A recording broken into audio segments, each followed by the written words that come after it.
नमस्कार, मैं हूँ विजय श्री और स्वागत है आपका सियासत नगरी में, जहां हम आपको राजनीति के हर कोने से जुड़ी ताजा खबरें देते हैं। महाराष्ट्र में चुनावी नामांकन का दौर खत्म हो चुका है और सीटों के दांव पेच से जुड़ा सस्पेंस भी आखिरकार सामने आ गया है। कौन कितनी सीटों पर चुनाव लड़ रहा है और कौन किसके खिलाफ मैदान में। आइए जानते हैं इस दिलचस्प कहानी को विस्तार से। मंगलवार को महाराष्ट्र विधानसभा चुनाव में नामांकन प्रक्रिया का समापन हो गया और इसके साथ ही सीटों को लेकर चल रही तमाम अटकलों पर भी विराम लग गया। इस बार के चुनाव में ऐसा खेल हुआ जो शायद महाराष्ट्र के राजनीतिक इतिहास में पहली बार देखा गया हो। महायुति में बीजेपी ने सबसे बड़ी हिस्सेदारी लेते हुए 152 सीटों पर अपने उम्मीदवार उतारे हैं और अपने हिस्से से 4 सीटें छोटे सहयोगी दलों को दी हैं। शिवसेना की एकनाथ शिंदे गुट ने 85 सीटों पर चुनाव लड़ने का फैसला किया है, जबकि अजित पवार गुट ने 52 प्रत्याशी मैदान में उतारे हैं। कुल मिलाकर महायुति का आंकड़ा 289 सीटों तक पहुंचा है।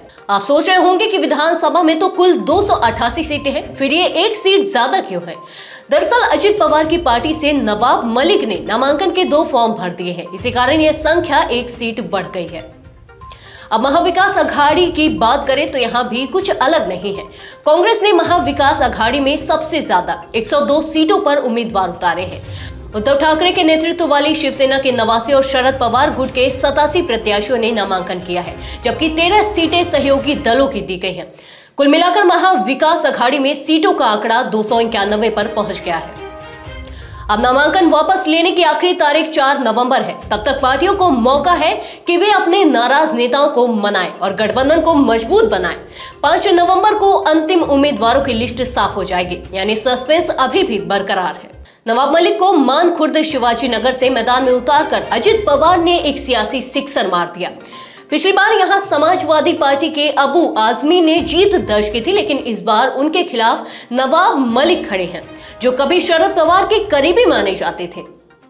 यहां सवाल उठता है कि आखिर नवाब मलिक अपनी पुरानी सीट अणुशक्ति नगर छोड़कर अबू आजमी के खिलाफ क्यों खड़े हो गए। इसका कारण है उनकी बेटी सना मलिक, जो अणुशक्ति नगर से अजित पवार गुट की ओर से चुनाव लड़ रही हैं।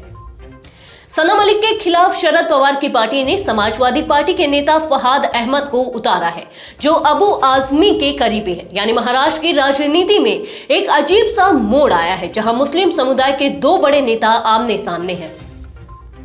अजित पवार की इस रणनीति ने बीजेपी को और भी परेशानी में डाल दिया है। महाराष्ट्र बीजेपी नेता आशीष शेलार ने साफ कर दिया है कि पार्टी नवाब मलिक के लिए प्रचार नहीं करेगी।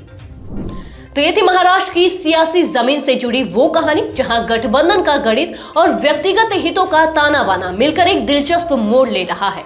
5 नवंबर को जब नामांकन वापस लिए जाएंगे, तब तस्वीर और भी साफ होगी। ऐसे ही दिलचस्प सियासी खबरों के लिए जुड़े रहिए सियासत नगरी पर।